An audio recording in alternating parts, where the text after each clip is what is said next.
Hello and welcome back to the WHL show. We have a special setup today. Tanner and Adrien are together this time um, instead of in two separate spots. This week, we are doing a trade deadline recap. However, the trade deadline is not until the 9th. But we have so much to cover up until that happens. So we're going to go over the multitude of trades coming up or that we've had over the past week or 2 weeks. They've been bonkers. We're gonna cover those, and the next episode we will kind of catch up because there are going to be more. It's not even the 9th yet, and we've already seen like 10, and they've all been huge. Some more devastating than others, and we will go into those and talk about those in depth here. We're also going to be talking about the World Juniors, which ended on Sunday. We're going to talk about we're just going to briefly talk about the uh, what happened there and not go into as much detail just because we have so much to talk about. Um, and if in case anybody was paying attention, we didn't go live last week just because of scheduling and everything. There was just a lot going on. So this week we are going live a day later than planned, but we wanted to make sure that we had all three of our hosts for this episode. And so we are going to talk about so many things. To start us off, we're going to do a brief recap over the WHLers and the World Juniors, and then we're going to go into our recaps for Players of the Week for the week that we missed last week as well as this week, and we're also going to talk rankings as we usually do with both player stats and team rankings, both in the East and Western Conference. And then we're going to do our wonderful conversation about trades, and honestly, I would not be surprised if we hear a trade as we're recording because there's just so many movements. And I saw a meme that was like it's like, why is it when something happens it's always used free? And it was Medicine Hat, Lethbridge, and what was the other one? Calgary. Calgary, yeah. Yeah, so it's like those three teams, you're gonna see a lot a lot of different stuff.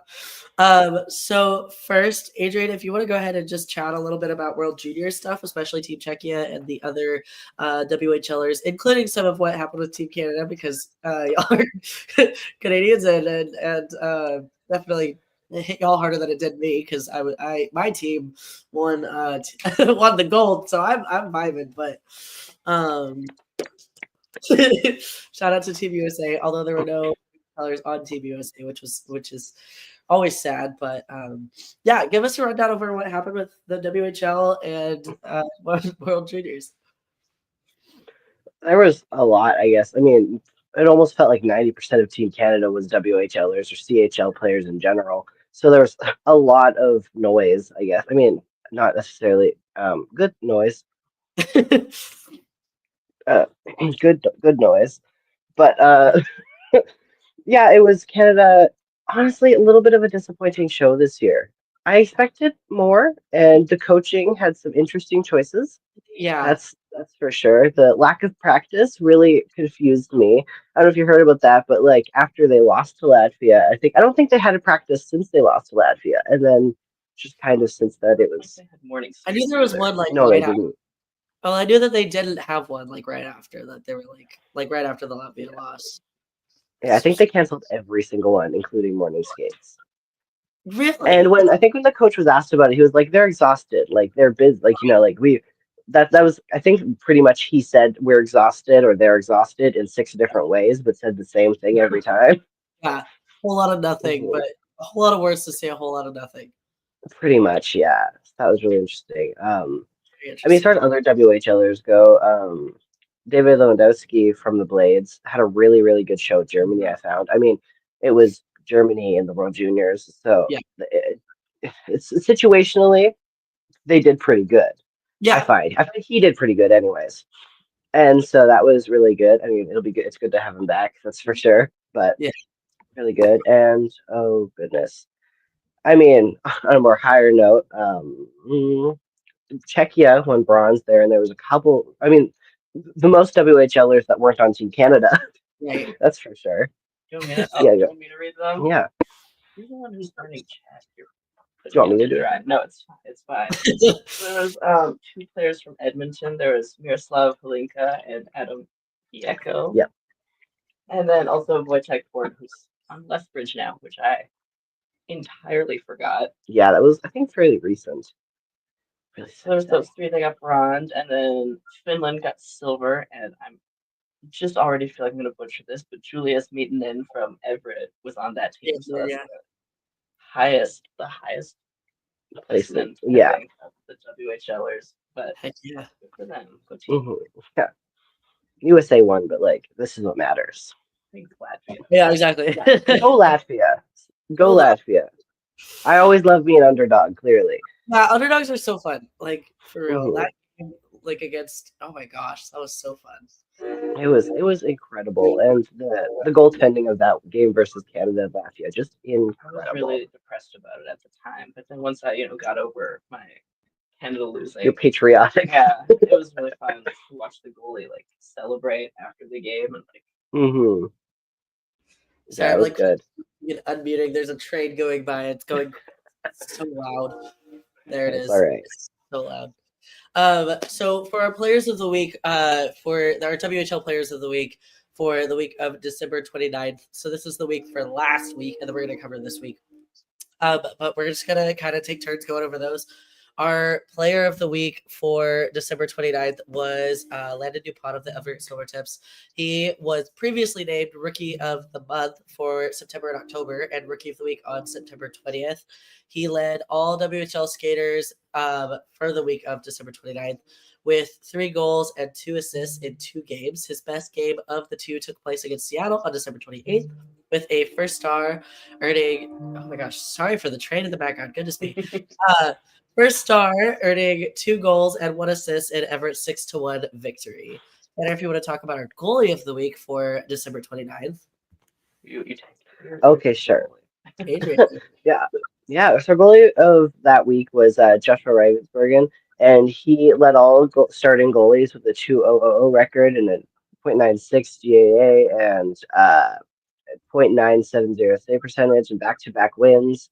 He made 28 saves on 29 shots in a shootout win the first game, and the next night in a 2-1 win, he made 37 saves, the most shots he's faced in a game this entire season. So that's pretty cool. Yeah, 37. That's gosh, a lot. It's a lot. Right. And then our rookie of the week, who is our rookie of the week, Tanner? We got Joe Iginla, who is so fun to watch. I mean, they're all the Iginlas are fun to watch. But.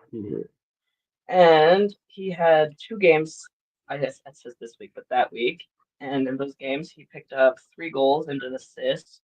All 3 of his goals came in one game on the 28th, where he got his first hat trick against the Rebels, where he was the youngest player in Oil Kings history to get a hat trick at 16 years and 139 days. And he's only the second player to do it in franchise history at 16, and the first one is Gavin Hodnett. So, oh yeah, that's not at all like in the past. No. He said is what I'm trying to say.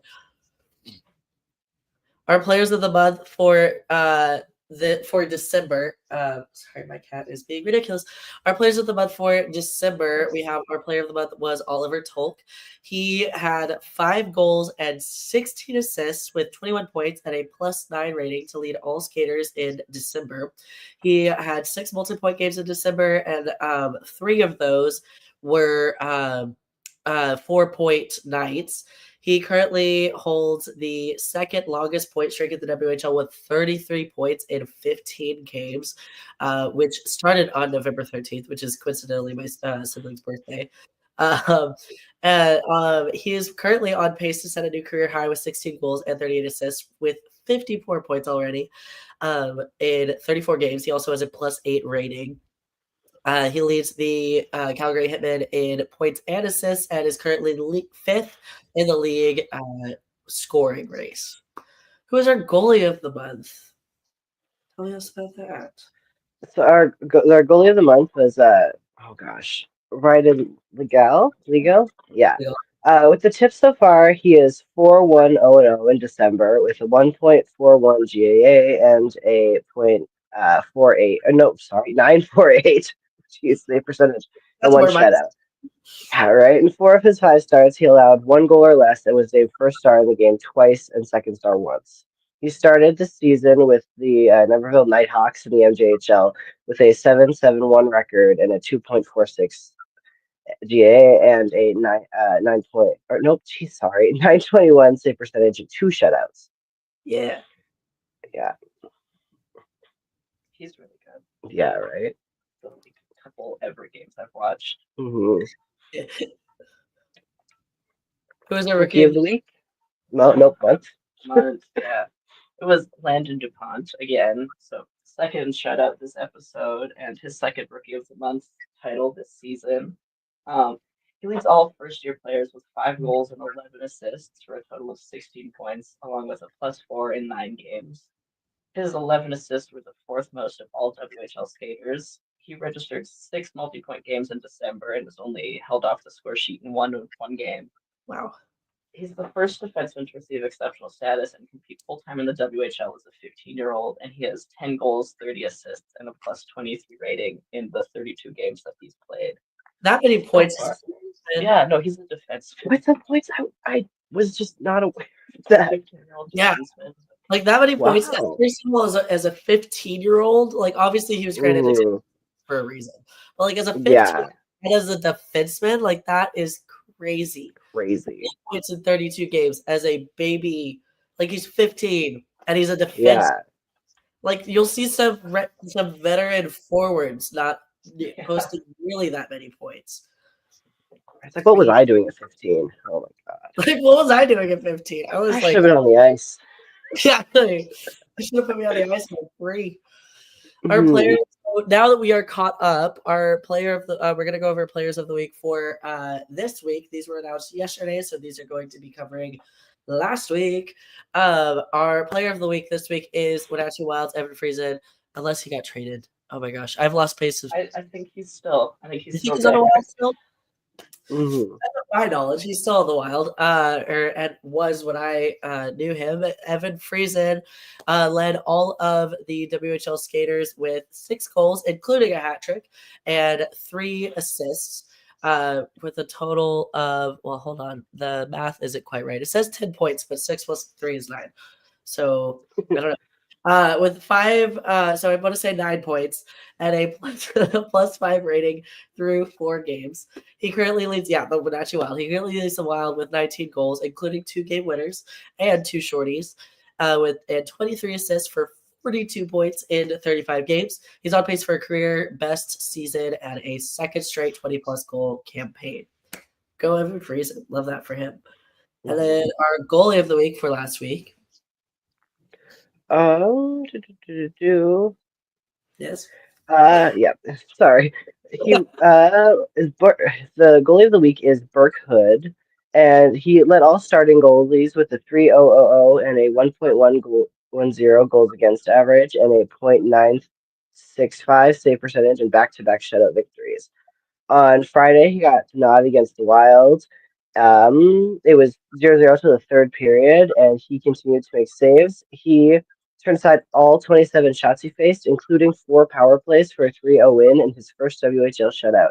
He was named first star of the game. Heck yeah. He has a 8.53-0 in his first WHL season with a 3.51 goals against average and a .895 save percentage and 2 shutouts. He's undefeated in his 3 starts following the holiday break. Oof. And then last but not least for this weekly player of the week recap, who is our rookie of the week? The rookie of the week is Keaton Verhoff. Yeah, whatever. This is the 3rd time he's been rookie of the week this season. He picked up 2 goals and 2 assists for 4 points in 4 games. He has 14 goals, 4 of them are game-winning goals, and 14 assists for 28 points in 33 games. And he has the second most goals of any WHL rookie, sits 4th in the first-year points race, and is currently riding a 5-game point streak. Victoria, Victoria, not Vancouver. Hey, it's one of the V's. It's close to you got it. C's. in BC. And then a really quick recap over our standings. We're gonna go over, as we usually do, our East Conference. Sorry for the buzzing on my phone. Our East Conference, West Conference, and then our overall. So since you guys are in the East Conference, give me a quick recap over our East Conference standings for our top 3 teams. So first in the Eastern Conference is the Medicine Hat Tigers with 22 wins and 15 losses. For whatever reason, the WHL website was not showing me overtime and shootout wins and losses, so we just have the regulations for now.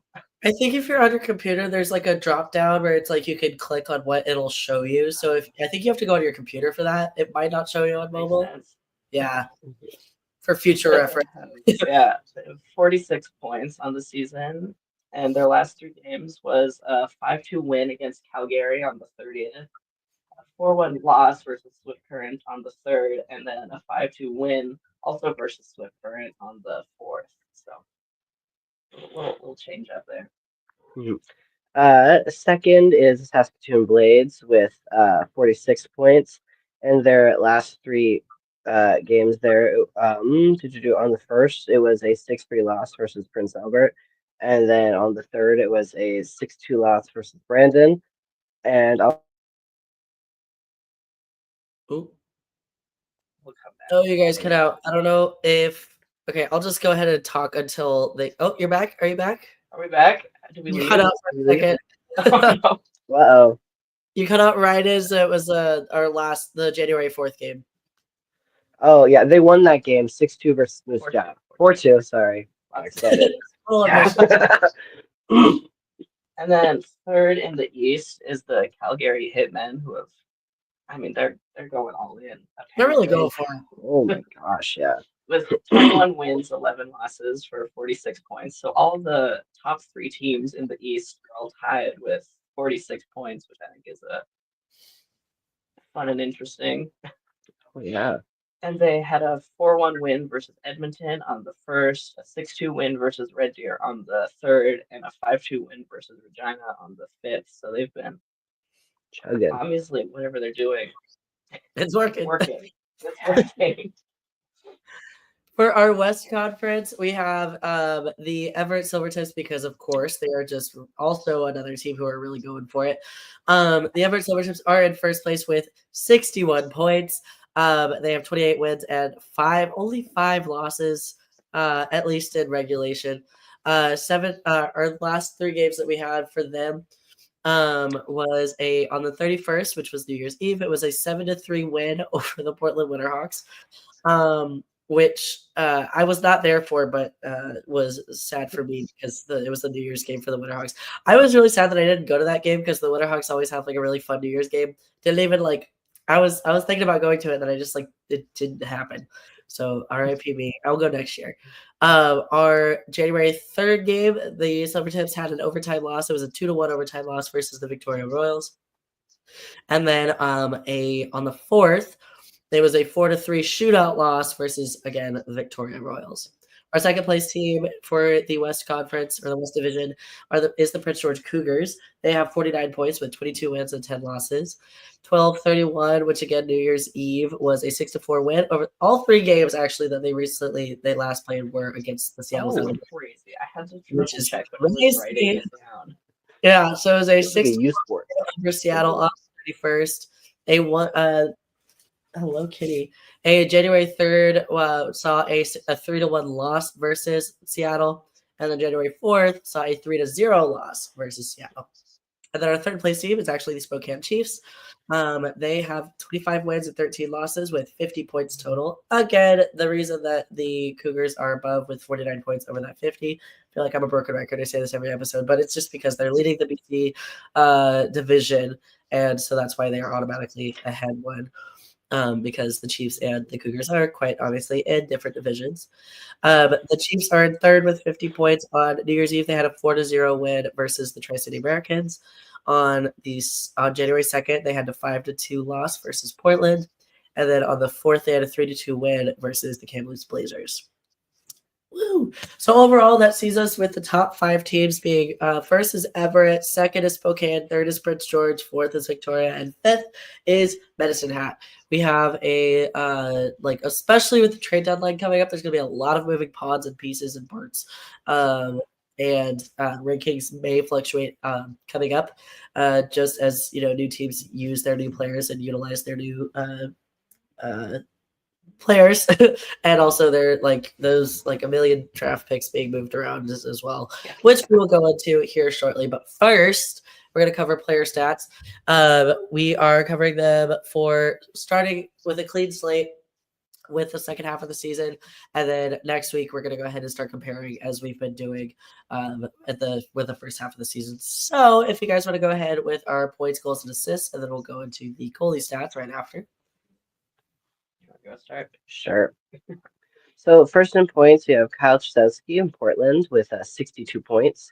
And then second place, Andrew Crystal from Kelowna with 60 points. And third is Gavin McKenna, Kelowna. Oh, no, not Kelowna. It's Medicine Hat, geez, with 60 points also.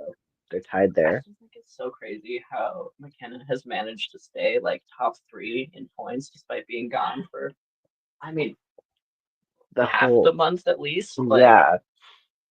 It's wild. Also, any mishap that you make, if you're like, oh yeah, Gavin from Kelowna, I feel like no misspeak is out of the question, here with all obviously not with Canada's not going anywhere, but with how many wild trades we've seen so far, I feel like we could. It's pretty safe to say that nobody's safe. Right. So much movement. So much movement. Who's living in goal? We have Luke Misselbacher from Swift Current with 28 goals. In second, there's Cameron Schmidt from Vancouver with 28, and Kyle Chesowski again with Portland with 27. Nice.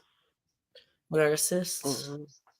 For assists, first place Tyson Jugnoff, also from Portland with 42 points, and second is Gavin McKenna from Medicine Hat with 41, who is tied with Oliver Telk from Calgary, also with 41 points.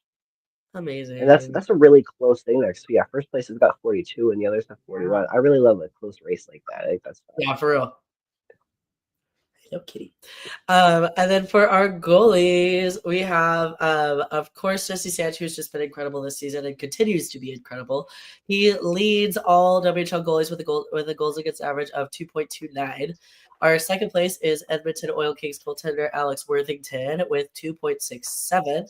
And then Brandon Wheat Kings goalie Alex Garrett in third with 2.71. Save percentage, Jesse Sanch again is in first with a .913. Carson Madison of the Brandon Wheat Kings with a .913. Sorry. And then third place is Alex Worthington of the Edmonton Oil Kings, again, with a .910.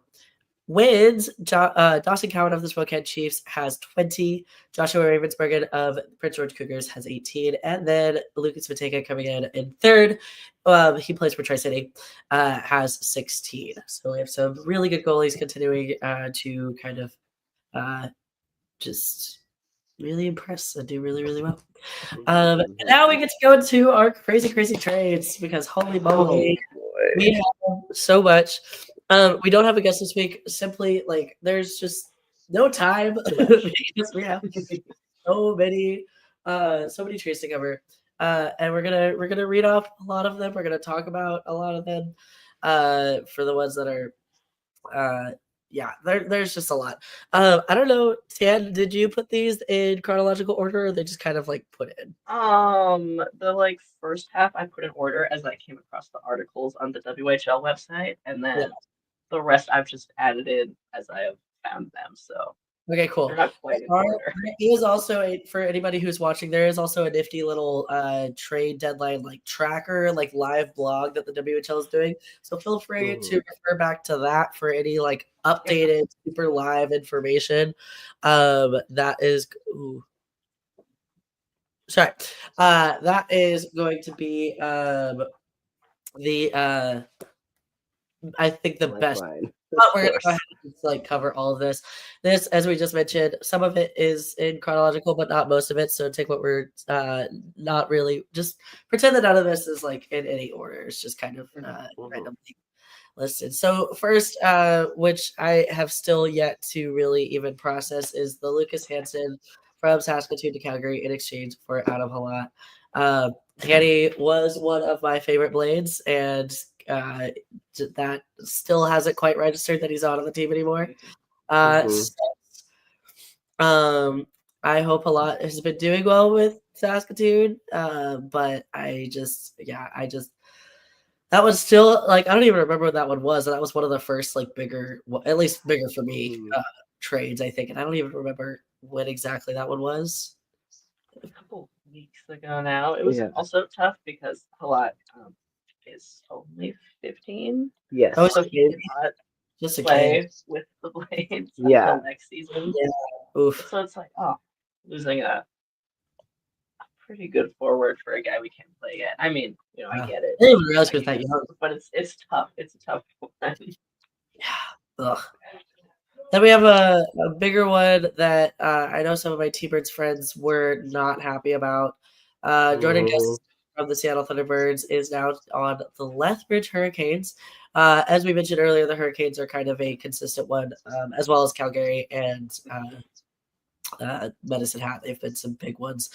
But Lethbridge took Jordan Gustafson in exchange for Hayden McCullough and a 5th round pick and the sorry for the rustling, my cat's being annoying. 5th round pick in the 2025 prospects draft and a 3rd round in the 2026 and 2028 drafts.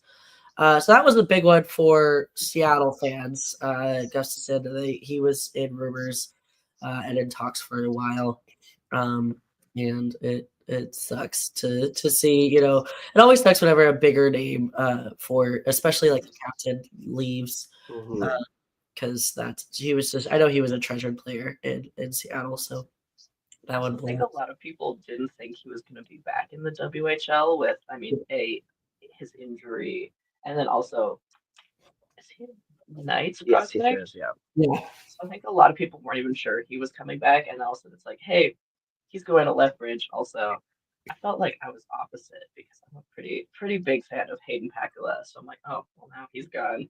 Yeah.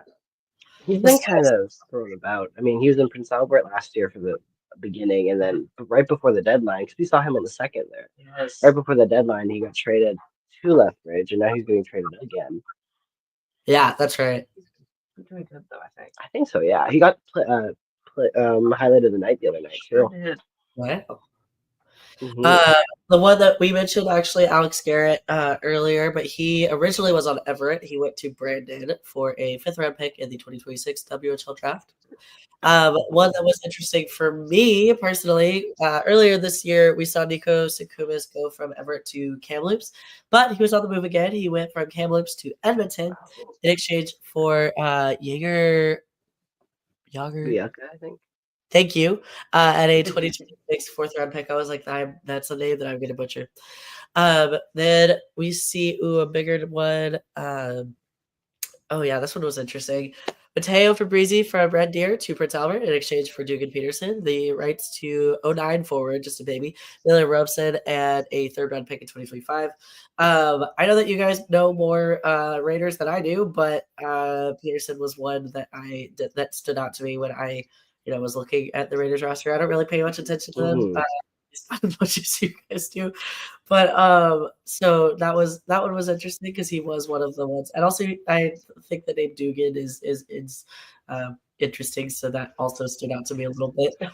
Yeah. So he is now on Red Deer. And Fabrizi heads over from Red Deer to Prince Albert.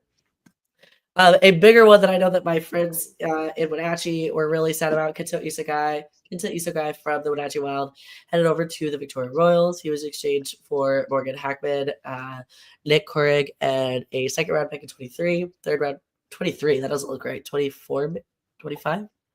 Probably 25. Yeah, probably 25. It says 23. Probably 25. 2nd round pick in 25, 3rd round pick in 27, and a 5th round pick in 28. So that one was a much bigger one. That there were a lot of rumors circulating around who that one was going to be. Are you good, bud? Is it 25? I think it's 27 actually. Uh, I'm looking around the phone to Okay. the screen. Okay, cool. But yeah, that one was like a bigger one because there was a lot of discussion. There were a lot of rumors about like a big player from the U.S. division is getting traded to a BC team, and we were like, "Who the heck?" And a lot of people guessed correctly and was like, "He's a guy to Victoria," and they were correct because he is now in Victoria. Another Wenatchee Wild one that I personally did not like because I liked him in the U.S. division. Daniel Hauser, who was the goalie for the Wenatchee Wild, is now not on the Wenatchee Wild anymore. He is on the Calgary Hitmen. Calgary, in exchange, gave Maxton Burnoff the rights to 17-year-old forward Mason Moe and a 15-year-old goalie who's so young, Mark Diomo, as well as a third-round pick in 26 and a second-round pick in 27.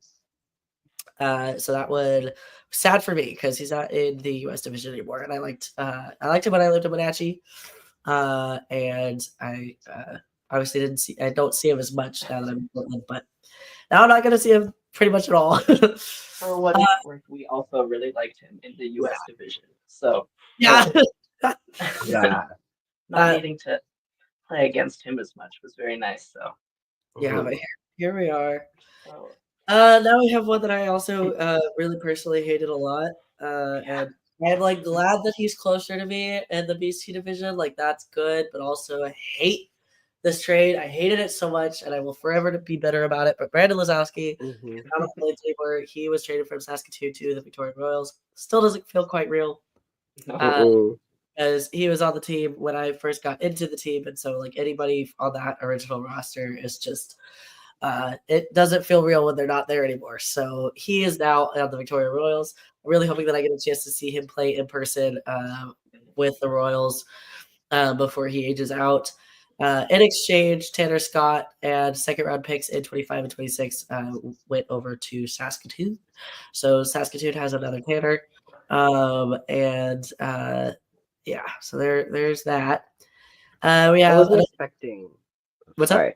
I wasn't really expecting Lazowski because I felt like he, if anyone, was going to be a Blade for life. It was very much he felt like a for lifer. And I also felt like that's what the front office felt like. That was definitely the impression that they gave. And so that really came out of nowhere. It felt like a real bombshell. I think that was also interesting because in Tanner Scott's interview after his first game with the Blades, he got a goal. He did. And it was a nice goal. It sure was. But he also said that he thought he was going to be a for lifer on the Royals, and it was like super interesting for him because he thought he was going to be a 5-year player for them. So I think it was a shock for absolutely everyone. It's also kind of interesting about that trade in general because earlier, I guess at the beginning, the beginning of the season, I want to say the Blades traded Waterroot to Victoria for Ben Reich, and then Waterroot. I'm guessing. I think he got put on waivers or something or other, and he cleared waivers, and then they used that empty overager spot for Lazowski, which is so interesting to me because it's like you had Waterroot. It was also a Blade good. So like, for why? Yeah, right. I mean, what else going on in there? He's killing it in the U Sports scene. So I'm so proud for him. Like he's like, wasn't he named like Player of the Week just recently, or something like he that? Was, yeah, or something. It was, yeah, I'm so sad because he was, and I was so excited again. See with Lazowski, I was so excited to see him play in person again because like BC is so much closer to to be in the U.S. division than the Blades are. So I was really excited to see him play again. But now he's killing it up in U Sports, and I don't know if I will ever see him play again. I really hope that he makes it pro and that I can, but I'm going to move on before I get sad. Trade Ty Spencer went from the Regina Pats to the Wenatchee Wild for a 7th round pick in 2025. So the Pats, there's a lot of movement with the Pats that we've been seeing. But like instead of acquiring players, it's giving them away. So that's something to think about. Another big Seattle trade that I know, again, a lot of Seattle Thunderbirds fans were not happy about, where it was a Sawyer for Sawyer trade, actually. Sawyer Video from the Seattle Thunderbirds went from Seattle to Calgary for Sawyer Mays. Lyndon Barrett, a first and fourth round pick in 2026, and a fourth round pick in 2025. Next one is another Calgary trade because, oh my gosh, we have Carson Birdie from Red Deer in exchange for Ethan Dundas, Parker McDougall, a third round pick in 2026, and a fifth round pick in 2025. And then how do you, is it pronounced, maybe stop it. Is it pronounced phonetically or is it like a special way to say his last name? I think it's pronounced as it's spelled. Matthias? With these? Matthews? Matthews? That's how I've read it in my head. Matthews from the Seattle Thunderbirds is I know that shout out to Regan. I know my friend Regan was really sad about this one because she really liked him. So shout out to Regan. Hope you're surviving. So he went from the Seattle Thunderbirds to Saskatoon Blades from Seattle for a 2027 fifth round pick. Then we get to our really big one, which just happened yesterday. I was asleep for this and I woke up and was immediately heartbroken. So can't even imagine what it was like for you guys living it live. But the fated trade that we were all dreading happened. Tanner Molendijk and unfortunately, I mean, the first part was unfortunate as well, but also Misha Voltovsky from Saskatoon. They went to Medicine Hat, of all places. And that is just really sad. Well, Tanner, you have his jersey up in the back there, right there. And yeah, definitely. And Volo has always been just, staples. It would be even more sad if I also had my Volo jersey right next to it. They were the two active Blades I have jerseys for. So. So sad. Yeah. But in return, it was an interesting return. There was Hayden Harsani, Jack Kaczkowski, Kakowski. I think it's Kaczkowski. I think I was right the first time. A 2025 first and second, 2026 second and fourth, and a 20 just sucker note, and a 2028 fifth round pick. So yeah, that sucks. We knew that it was coming. We knew that it was like imminent, but also Medicine Hat, So it was tough. Losing my two favorite players on the team in one trade was rough. Like I was not fun. Oh my gosh. To figure out at a Christmas party. Yeah, sorry that wasn't the best setting for that. That's my bad. I've been dreading it. I've kind of seen it coming, but also after hearing about all the teams that the Blades turned down, because nobody was offering enough, I'm like, well, maybe we got a couple days left. Maybe he'll stay. And then they took him and my second favorite player the same time. That's so rough. And then we had a Lyndon Barrett from Seattle. He is now on Prince Albert for a 2025 sixth round pick. Another like blockbuster big one was Caden Price, who was a like staple of the Kelowna Rockets. Was traded to the Lethbridge Hurricanes in exchange for Will Sharp, Harrison Bonninger, a fifth and fourth in 2026, a fourth and sixth in 2025, and a fifth round pick in 2027, which was huge because Caden Price is known for being really good. So he is now not on Kelowna anymore, which is crazy. Then we have, oh my gosh, this one hurt. A goalie trade. I really, really love Matthew Hutchison, so it was really I loved having him in Vancouver. So it sucks that he's over in Moose Jaw now. I don't know. Anyway, Matthew Hutchison was traded from Vancouver to the Moose Jaw Warriors in exchange for Brady Smith, who heads over to Vancouver now, as well as so Brady Smith went to Vancouver, and then Matt Hutchison, a fourth in 2025 and a seventh pick in 2028, went over to Moose Jaw. So that one personally hurt a little bit because I really like Hutchison, but I hope Brady Smith will be a good acquisition for Vancouver. We'll see how that plays out. We have another Moose Jaw trade. That is a really fun name. I think is it just Christoph? Just spelled crazily? Yeah, it's Christoph. Okay, that's a really crazy way of spelling it. Oh my gosh. Okay, so Rylan oh my gosh, Vasovic? Yes. You got it. From Moose Jaw to Prince Albert for Christoph, is that Macius? Matches, thank you. And a fourth round pick in 2027. I'm running out of breath, and we're not even we're almost there. Alexei was crazy. That was a crazy one. That one really shocked me. Especially seeing matches and also Miraz, who, I mean, to give PA credit, they have a really promising younger prospect group of players. So seeing them let go of Miraz was shocking because I kind of personally felt like he was going to be one of the core pieces in future seasons. So I feel like PA is kind of it's not like Lethbridge or Calgary or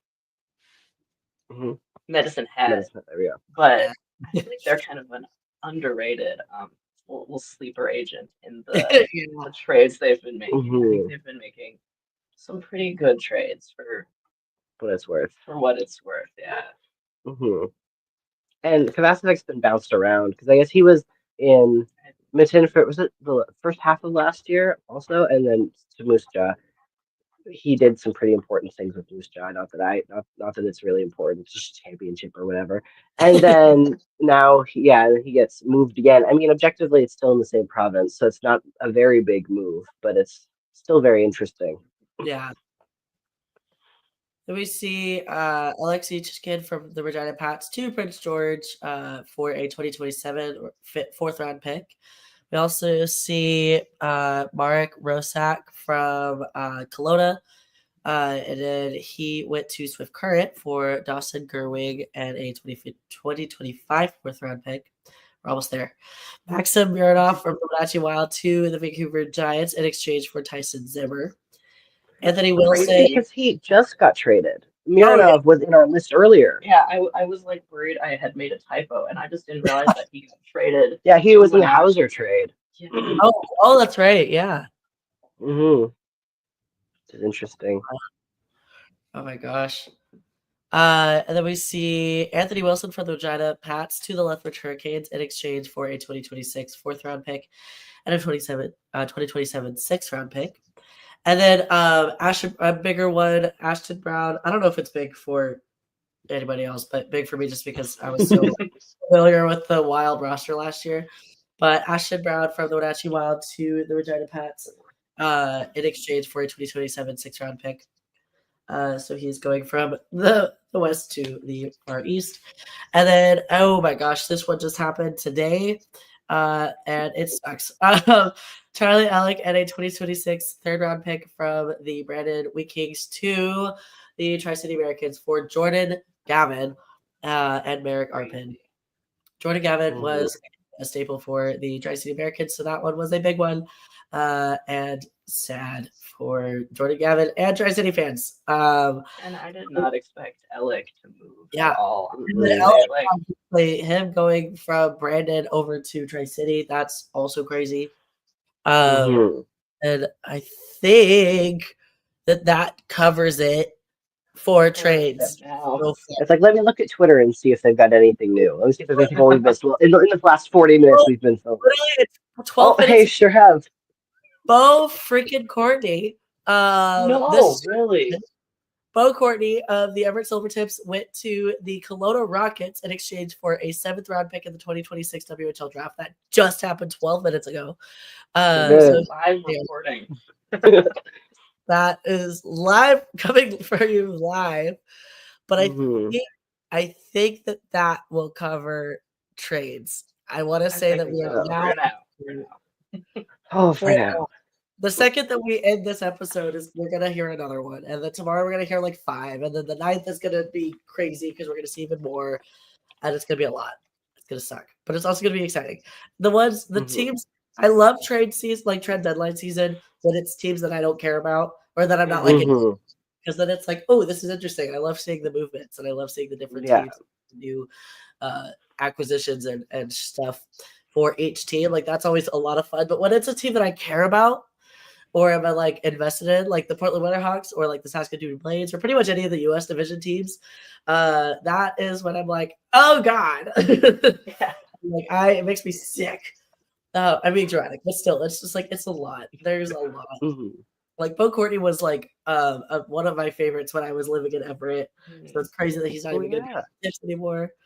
And like there's so many like familiar names that we're seeing a lot of movement. We're bound to see a lot more. So next episode, make sure that everybody tunes in Monday afternoon next week.